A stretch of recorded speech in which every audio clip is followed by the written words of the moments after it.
Good evening. So this video is for the residents who are going to start your nephro posting for managing the nephro patients and also for your theoretical understanding. The question is, what are the indications of hemodialysis in chronic kidney disease patient? In the textbook, the text many a times might be confusing. Urea creatinine value might not be given, when to start, when not to start. So that we will clearly see in this video. Again, it is chronic kidney disease indication, not in AKI. AKI, yes, there are subtle changes, but in this video we are going to discuss only chronic kidney disease. As you are starting the posting, what is the most common clinical scenario you are going to handle? By that way, I am describing it one by one. Okay. First, hyperkalemia. Resistant hyperkalemia, the terminology you might have told as an answer during your past posting also. Here, hyperkalemia is fine, more than potassium 6. Okay, not responding to treatment. The confusion comes, what is resistant? How many times you have to give potassium correction? The answer for that is, it depends on the patient profile. If you think there is a chances of recovery, that patient, some urine output is there, ECG changes are not there, there is a precipitating factor for hyperkalemia, then you can wait. Otherwise, in a CKD patient, if hyperkalemia is there, that is potassium more than 6, ECG changes are there, straight away take for dialysis. So first indication, hyperkalemia. If you want to use a nomenclature or terminology, resistant hyperkalemia you can tell, but resistance at the clinical practice very difficult to tell. So my idea is to, if ECG changes with hyperkalemia, give calcium gluconate but shift the patient to the dialysis unit. First. Second one, metabolic acidosis. pH less than 7.1, absolute indication. Bicarbonate less than 5, absolute indication. Bicarbonate value 5 to 10 is a relative indication. Metabolic acidosis, again other parameters comes into play, whether responding to treatment or not responding to treatment. You have to take into consideration whether patient is in recovering phase even for a CKD. There might be some precipitating event even in a CKD patient. If the patient is already on dialysis, for example, if he skipped the dialysis for 2-3 days and presenting in metabolic acidosis, obviously replacement is not going to work. You have to shift the patient directly to the dialysis unit. Patient profile. Suppose if the patient is having some precipitating factor in the form of volume loss, in the form of any infection, yes, you can try for 3 to 6 hours, but most likely patient will be requiring dialysis. And then the relative values of bicarbonate and the pH. I hope the residents who are seeing this video are in a position to understand. If I didn't mention in ABG you have to look at the PCO2, I hope you are able to understand, having a higher order thinking to take that also into consideration. You have to see whether the patient is diabetes, ketoacidosis there or not, what is the chance of recovery. If you could not assess any of those, even at a relative value, yes, it forms an indications of dialysis. Hyperkalemia first, metabolic acidosis second, pH less than 7.1, bicarbonate less than 5. Bicarbonate less than 10 is a relative indication. 2 is done. Third one is volume overload. Severe volume overload, also called as refractory volume overload. If the patient is not responding to diuretic, patient present with severe pulmonary edema, these three are the most common clinical indication that you are going to encounter in casualty. So be clear with these concepts. Again the question comes, refractory volume overload, when to say as refractory. Again, diuretic dose, the assessment whether the patient is going to come out of this, urine output is there or not, all the parameters. What is the blood pressure? A BP of 190 over 100, severe pink frothy sputum, diuretic, whatever you give is not going to work. Take for dialysis, water to be removed from the patient. So 3 important indication: hyperkalemia, acidosis, volume overload. Including the textbooks like Harrison, few text like I mentioned as refractory, refractory, refractory. These are the absolute terms at a UG level is fine, and the practicing casualty or ward level absolute values, absolute in the sense potassium more than this, I will do this decision for all the patient. No, it won't work. It will be for a particular patient, particular scenario, whether recovering phase or recoverability, other comorbidities, patient urine output, time duration of the deterioration, all to be taken into consideration. Then you decide for the dialysis. So first year resident, always remember these 3. Coming to the fourth one, which of course, what is the purpose of this video? Show to throw some light on this particular point. Uremia, high urea creat. The description you got from your seniors, from even the textbook.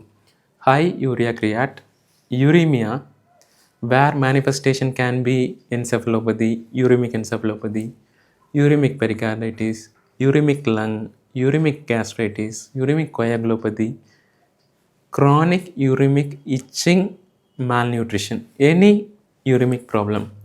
But the catch is, what is the urea creat value? Nowhere you will find the urea creat value. What is the average urea or creatinine? Most likely patient might require dialysis is urea more than 160 to 180 range, creatinine 6 to 8 range and above. That is the time patient will start developing uremia and uremic symptoms. But in your practice, there are patients who come in OPD with urea 400, creatinine 20. You might have seen. What is that? These are because of chronic adaptation to the situation. Patient body adapted to these high values. That is why they came in OPD in a stable condition. That is why urea creatinine might not represent the uremic symptom patient is having. Chronically, they might have adopted. So that is why none of the theoretical textbook you might get these values. Uremia per se, yes, indication of dialysis. But what is the value? Urea more than 180, creat more than 6 to 8. Start evaluating for whether the patient is in worsening phase. Worsen means in the subsequent days you are expecting this to worsen. Or it is in the plateau phase. In the subsequent phase it is going to remain the same. Or in the recovery phase, whether the kidney is about to recover or not. These parameters will decide whether dialysis to be initiated or not. If only creatinine value and urea values are there in a CKD patient. So again doubt will come, sir, if urea creat is high, obviously EGFR comes low, probably CKD stage 5. Here a broader understanding is required. Starting the dialysis without arteriovenous fistula in a CKD patient, the outcome might be temporarily good, but long-term outcome is not good. So particular urea creat value to start the dialysis will be a patient-centric individual decision. 3 parameters, whether patient is in worsening phase, plateau phase or recovering phase. Doubt. Students will be having, sir, how come CKD can have recovering phase? Let me tell an example. A patient of chronic kidney disease, creatinine is always 6. All of a sudden patient had some fried rice or any outside food. Patient developed diarrhea and vomiting, lost significant amount of fluid. The creatinine from 5 jumped to 8. So this is the acute deterioration. There's 5 to 8. From 8 creatinine, I'm saying it might come back to 5. That acute phase you have to treat it and you have to counsel the patient for arteriovenous fistula. So that is why absolute values of urea and creatinine might not decide to start the dialysis or not. Yes, of course, if uremic symptoms, nil urine output and whatever the value, as I told, urea more than 160 or 180, creatinine more than 6 to 8, you have to decide on dialysis. Suppose some patient urine output will be good, creatinine might be 9, urea might be around 200 plus. That time you have to counsel for RRT in CKD by arteriovenous fistula. The outcome will be good, and you have to counsel them for transplant. These two options. So this is a broader explanation for this. What is the urea creat value? If I have to put it short, long story short, let us say like that. Urea more than 180, creatinine more than 6 to 8. If symptoms, yes, of course, take for dialysis. It forms an indication of dialysis. The next point, eGFR, estimated glomerular filtration rate. That is again in nephrology practice, if creatinine start rising, eGFR obviously comes down. eGFR less than 20, guideline says make the fistula. Less than 15, CKD stage 5.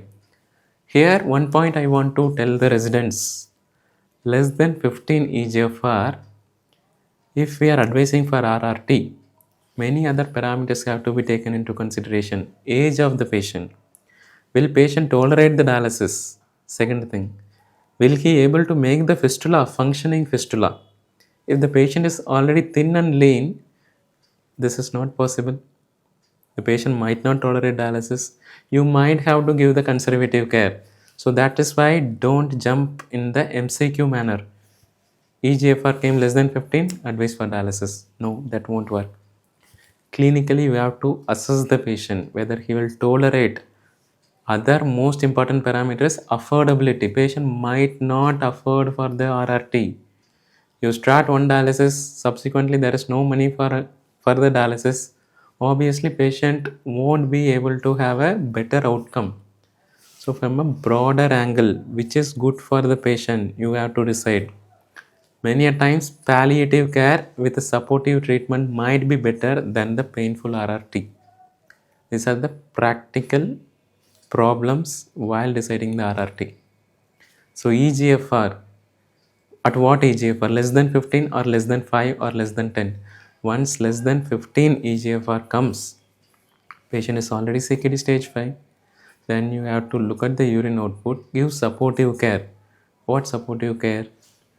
For volume overload, can give diuretic. For calcium phosphorus, you can give supplement and phosphate binders.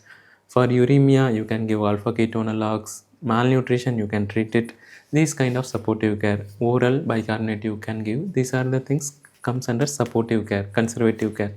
Dialysis, when these symptoms are not handled supportively, you have to start it. eGFR, once it start coming below 15, no need to see. Creatinine of 8, creatinine of 12 for a 65-year-old male doesn't make any difference. The stage won't be changed. You can calculate by yourself, open your calculator and check it. It is not going to change. Okay. So this is all regarding eGFR.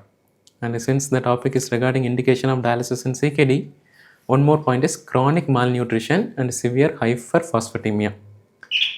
Chronic malnutrition and severe hyperphosphatemia forms an important indication in chronic kidney disease patient. So in summary, practical indications of starting a dialysis. You make a notes and make sure in a particular patient who are coming in casualty, you are assessing it, and during your nephro posting, you will come to know how to assess the other parameters. So in summary, if I have to tell, hyperkalemia, metabolic acidosis, pH less than 7.1, bicarbonate less than 5. Third one, volume overload. Fourth one, uremia. Urea creat value, urea approximately more than 180, creatinine approximately more than 8 is the time you have to start thinking in lines of starting the RRT or assess the patient. Fifth, eGFR doesn't matter much, less than 15, prepare the patient. Chronic malnutrition, chronic hyperphosphatemia in a chronic kidney disease patient. As I told, age, patient tolerability to the RRT are the major decider of starting the patient on chronic hemodialysis.